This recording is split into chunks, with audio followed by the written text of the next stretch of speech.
Please excuse me as I watch the rest of this Liverpool game against Fulham, in which we're down 1-0, and I'm like, for real?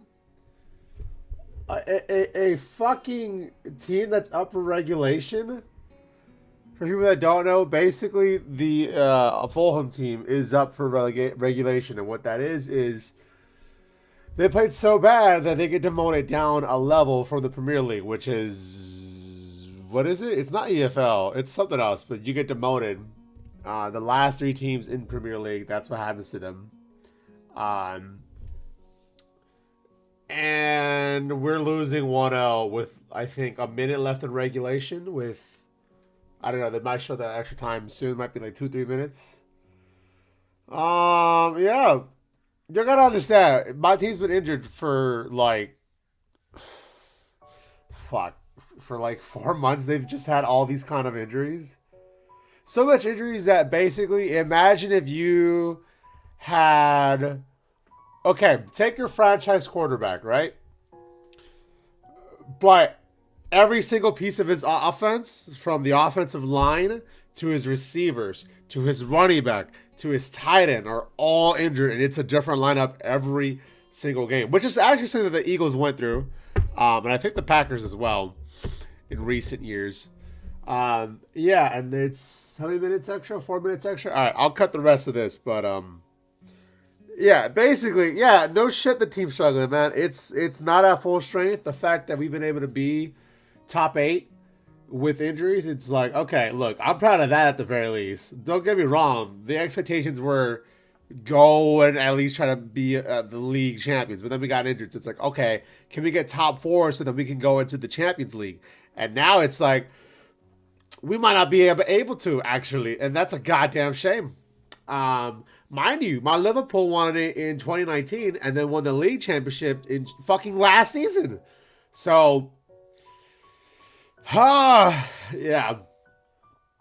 I am very frustrated, and it's crazy because like this whole game against Fulham, we've been like putting so much pressure on them and shit, and now it's like, fuck, you know what I mean?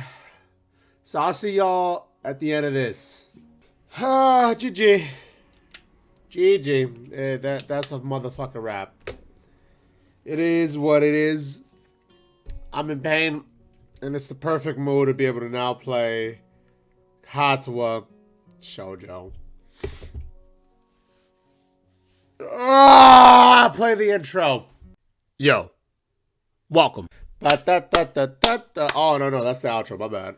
Side by side, welcome back to the episode of Katawa Shoujo. I am an entire amount of pain. Welcome at 6 a.m. for this shit.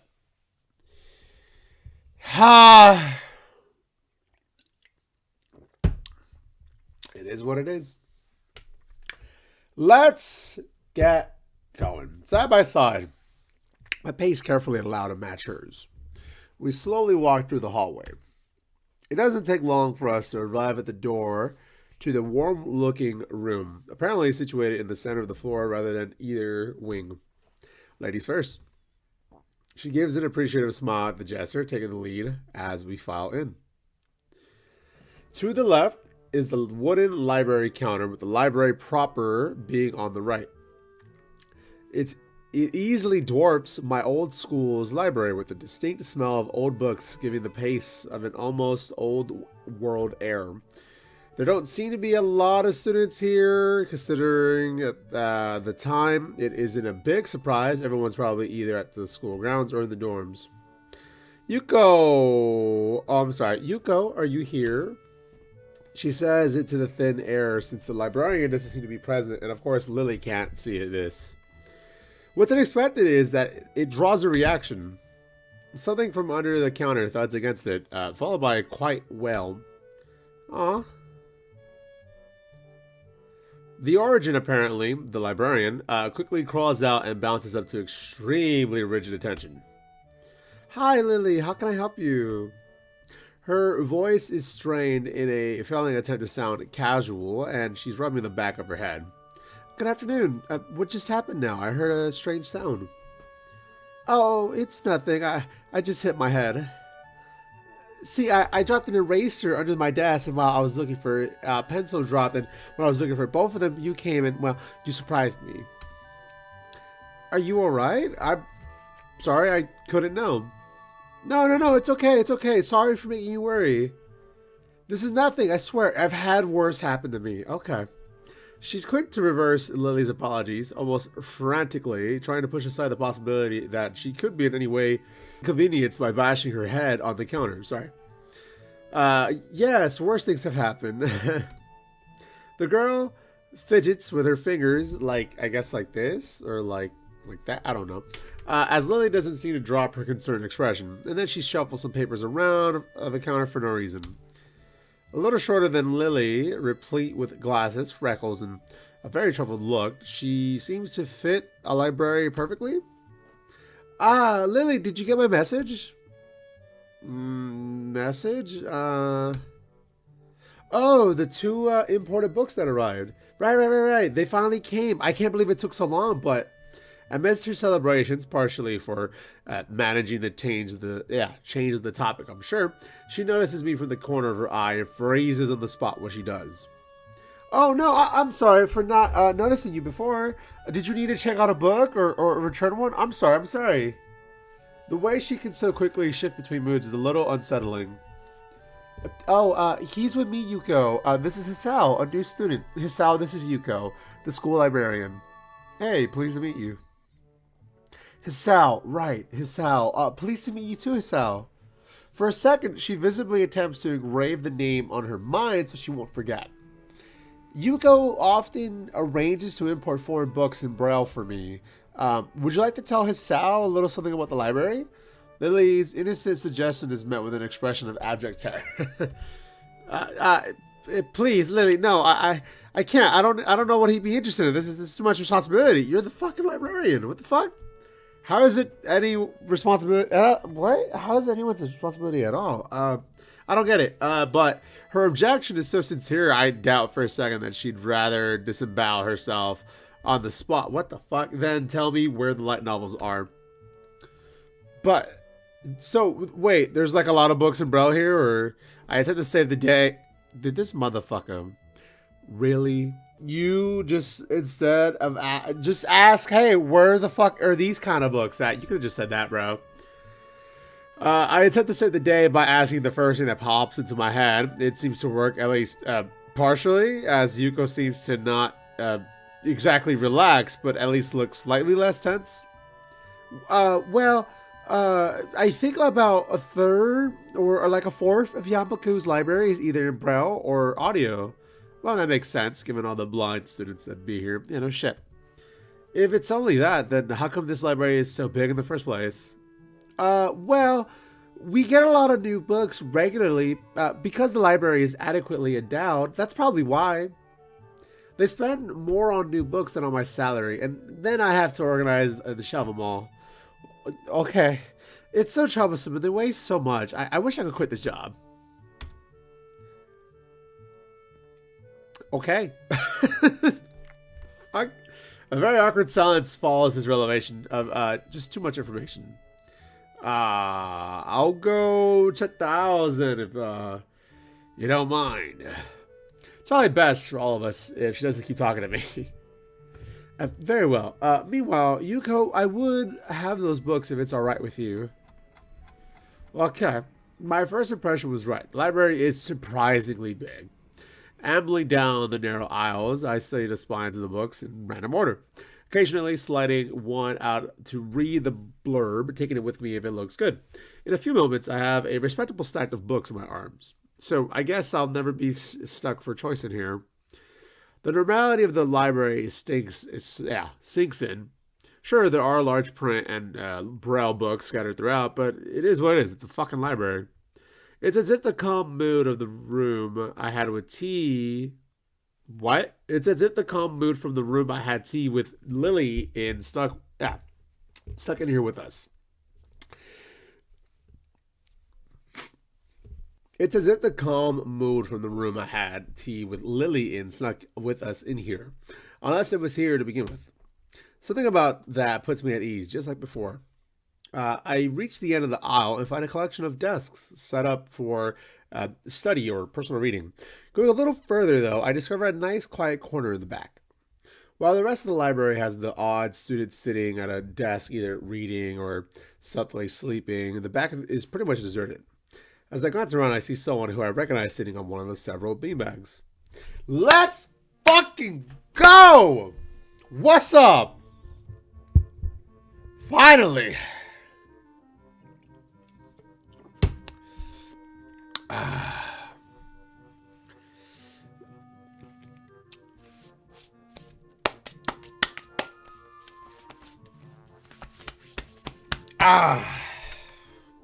It's the dark-haired girl from my class. The one who snuck out of the classroom earlier. She's reading a book, keeping it close to her face, which makes her look like she's really into it. For the way she was acting today, I had pegged her as more of a delinquent. Ooh. Hold up, bro. It is a different time, because back then, to be able to say something like, yeah, bro, I pegged her, it just sounds... I want you to Google, if you're old enough, if you're above 18, you can do this. Otherwise, don't fuck... You better... Google pegging, and then go from there. From the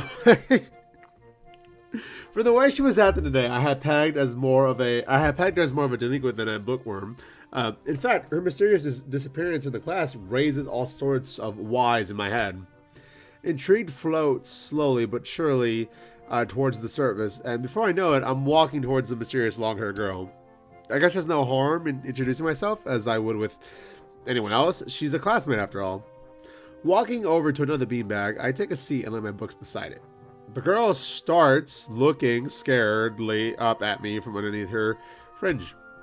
This is the first time I've seen her this close. Underneath her long, dense bangs, I can see the part of her face. At least a third, if not a half, is pretty badly scarred. Her eyes are immediately drawn to the scars. What? No, my eyes are... Hold up. So... Why? My eyes are immediately drawn to the scars, subconsciously peeking past her hair until they meet her own eyes. For a second, I am shocked and divert my eyes to the book in her hands before I realize that looking away probably only makes it worse. It takes too long. It takes too many seconds to collect myself and remember what I walked up to her for. Yeah, this option. What the fuck? Who the fuck said? Who the fuck? All right. Hey, I'm sorry. I didn't mean to startle you. Oh yeah, it's okay. The girl certainly doesn't look like it's okay, but I let it slide. Do you mind if I sit here? She seems to be very uncertain whether it's okay or not for me to sit, but finally she nods just a little. See, to avoid all this, that's why I just don't sit with anybody, because it's like I don't want to interrupt their whole energy, right? And I don't want to be an issue, like, being there. Could have avoided this whole situation itself by just moving the fuck away somewhere else, but whatever. Okay. I take the seat next to her, and she hides herself from her book. Life of Pi. Never heard of it. It's apparently good. Sorry, again, for startling you. I'm Sal. She looks up from her book, stalling a little before replying.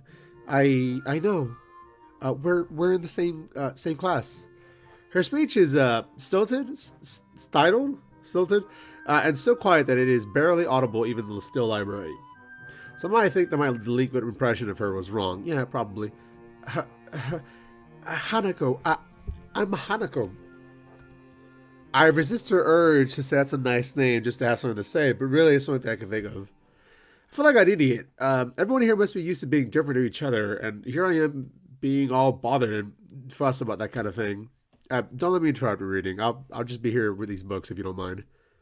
She nods a little, and sighs a little sigh of relief. Cool. So I try to read the covers and the introductions of the books I picked up, and she buries her face in her book. Uncomfortable silence consumes us. My eyes still wander to her direction, and I sneak peeks at her hair flowing and its scars behind it. After a while, I realize that she's doing the same thing, only pretending to be immersed in the life of Pai. Her gaze is not inquisitive at all, though, and it darts around like a scared rabbit.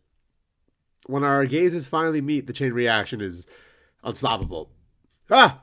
She stands up forcefully from the beanbag and takes a deep breath. I gotta go do something. She fucking walks away. Okay. Or runs away, excuse me. Without warning, Hanako takes off and runs toward the counter. Her hair-like takeoff catching me so off guard that I don't manage to go after her until she has a good head start. And from there, we're ending this episode. Thank you all for watching. My allergies are acting up. Take care. Goodbye.